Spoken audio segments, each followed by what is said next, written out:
दोस्तों नमस्कार। दोस्तों मैं विमल शाही आप सभी लोगों का अपने चैनल में स्वागत करता हूं और उम्मीद करता हूं कि आप लोग सब लोग स्वस्थ होंगे एवं मस्त होंगे।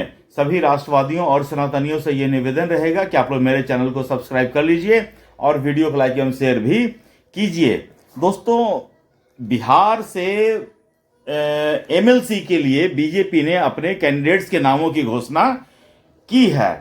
तो पहले कौन कौन से कैंडिडेट हैं वो पहले नाम देख लेते हैं। 4 नाम बीजेपी ने फाइनल किए हैं। उनमें सबसे पहला नाम है पवन सिंह, दूसरे नाम है संजय मयूख, तीसरे नाम है डॉक्टर अनिल कुमार और चौथा नाम है श्रीमती शीला पंडित जी का। दोस्तों कोई भी पॉलिटिकल पार्टी जो है अपने किसी भी वर्कर को लोकसभा के लिए, राज्यसभा के लिए, विधानसभा के लिए या विधान परिषद के लिए खड़ा कर सकती है, उन्हें भेज सकती है। ये किसी भी पार्टी का विशेषाधिकार है। हम उस विशेषाधिकार को किसी पार्टी से छीनना नहीं चाहते हैं, लेकिन कम से कम पार्टी को इतना तो ध्यान रखना चाहिए ना कि कौन सा कैंडिडेट कौन से सदन में जाने के लायक है। ये थोड़ा सा ध्यान रखना चाहिए। मेरा बीजेपी से इतना ही विनती रहेगा और इस पर अगर पुनर्विचार हो सकता है तो इस पर जो है पवन सिंह के एमएलसी कैंडिडेचर पर पुनर्विचार होना चाहिए, क्योंकि मुझे लगता है कि पावर स्टार पवन सिंह जो है पावर स्टार हैं और पावर स्टार को जनता से चुनकर जाना चाहिए, ना कि चोरी का रास्ता से। ये मैं सोचता हूं कि चोरी का रास्ता से है ये सब चीज जो है ना, जैसे कि कोई नाराज है उनको भेज दिया गया, ठीक है ना। जो जनता को फेस नहीं करना चाहते हैं ऐसे लोगों के लिए एमएलसी होता है, राज्यसभा होता है। लेकिन पवन सिंह जो है वो पावर स्टार हैं और उन्होंने अपनी पावर जो है बिहार विधानसभा में दिखाया है। ये बात सबको मानना पड़ेगा, कोई नहीं मानेगा, ये मानने वाली बात नहीं है, ठीक है ना। इससे पहले 2024 में लोकसभा चुनाव में भी पवन सिंह ने अपने पावर स्टारडम को दिखाया है।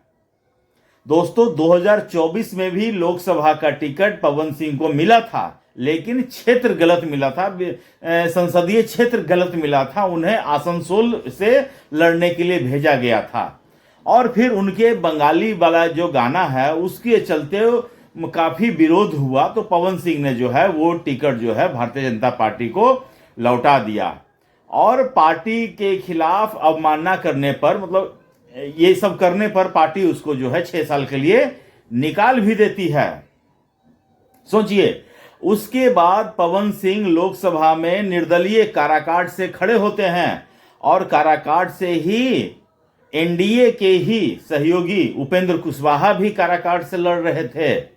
तो पवन सिंह ने अपना स्टारडम दिखाया और काराकाट से इतना वोट काटे हैं कि ना पवन सिंह जीते ना उपेंद्र कुशवाहा जीता। 2 की लड़ाई में दिल्ली तीसरे, मतलब कि कोई जीत गया कैंडिडेट, कौन जीता गोली मारी उसको। लेकिन पवन सिंह ने अपना स्टारडम वहां दिखाया था और उपेंद्र कुशवाहा को हरवाया था, ठीक है। उसके बाद दोस्तों पवन सिंह की उपयोगिता बिहार विधानसभा चुनाव में होने वाली थी और सबको पता था। पवन सिंह चूंकि नेशनलिस्ट हैं, ठीक है ना, और सनातनी हैं, तो कोई आदमी नेशनलिस्ट हो और सनातनी हो तो वो जो है बीजेपी को छोड़कर ज्यादा देर तक अलग रह नहीं सकता है, ठीक है ना, ये मैं मानता हूं। तो पवन सिंह उस समय गुस्से में आकर लोकसभा चुनाव लड़ गए, लेकिन बाद में पवन सिंह को एहसास होता है कि नहीं, मेरी पार्टी तो बीजेपी ही है। फिर वो बीजेपी में ज्वाइन करते हैं और विधानसभा चुनाव में पवन सिंह का जो है पावर स्टारडम फिर से दिखा। इतनी मेहनत पवन सिंह ने की कि पूरा शाहबाद का जो एरिया था, ठीक है ना, उसमें पवन सिंह ने और पूरे अन्य क्षेत्रों पर भी पवन सिंह का स्टारडम का पावर दिखा और बीजेपी या जनता दल यूनाइटेड या फिर अन्य सहयोगियों को जिताने में पवन सिंह ने बहुत महत्वपूर्ण भूमिका निभाई। पवन सिंह को तो विधानसभा का भी टिकट मिल सकता था, लेकिन उनकी पत्नी ने आकर बीच में खेला खराब कर दिया। तो जब उनकी पत्नी ने रोते रोते मीडिया पर बयान दिया, वो टिकट की मांग करने लगी कि हमको भी टिकट दिलवाओ, बहुत तरह की बातें हुई।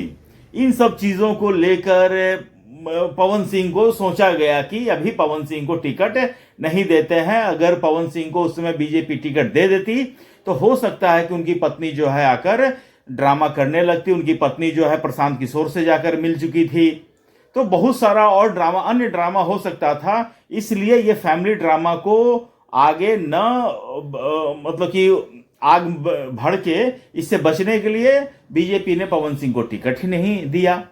लेकिन पवन सिंह ने प्रचार तो किया, पवन सिंह ने मेहनत तो किया, और पवन सिंह के मेहनत को आज हम बीजेपी वाले हों या जदयू वाले हों, चाहे चिराग पासवान हो, इवन उपेंद्र कुशवाहा, सब जान रहे हैं। ठीक है, तो बीजेपी उनको इनाम देना चाहती थी, ठीक है ना। लेकिन लेकिन लेकिन मतलब सब लोग सोच रहे थे कि पवन सिंह को राज्यसभा भेज दिया जाएगा, या फिर कोई लोकसभा खाली होता है पवन सिंह को वहां से लड़वा दिया जाएगा। लेकिन नहीं, पवन सिंह को दिया गया है एमएलसी का चूरन। ये दोस्तों मुझे लग रहा है कि पवन सिंह के कद को देखते हुए सही नहीं है। राज्यसभा हो, अगर राज्यसभा भी उनको भेजा जाता तो मैं इसका विरोध करता। एमएलसी भी बनाया जा रहा, मैं इसका विरोध करता, क्योंकि राज्यसभा हो या विधान परिषद हो, इसका गठन किसी और मकसद से किया गया था दोस्तों। इसके मकसद को डाइल्यूट किया जा रहा है। राज्यसभा लर्नेड लोगों के लिए था, विशेष सेवा में से आए हुए लोग हैं, ताकि जो बुद्धिजीवी वर्ग के लोग हैं वो वहां पर बैठेंगे और संविधान के प्रोसेस को समझेंगे, उसमें अपना राय विचार देंगे। लेकिन राज्यसभा हो या विधान परिषद हो, आजकल क्या है, लोगों को खुश करने का तरीका बन गया है कि राज्यसभा भेज दिया जाए। लोग चोर डकैत टिकट ब्लैकिया सारे लोग राज्यसभा में बैठ रहे हैं। उनको क्या नियम कानून है उनको कोई मतलब नहीं है, बस उनको राज्यसभा मिल जाए, दिल्ली में एक बंगला मिल जाए, बस इतना ही से मतलब होता है।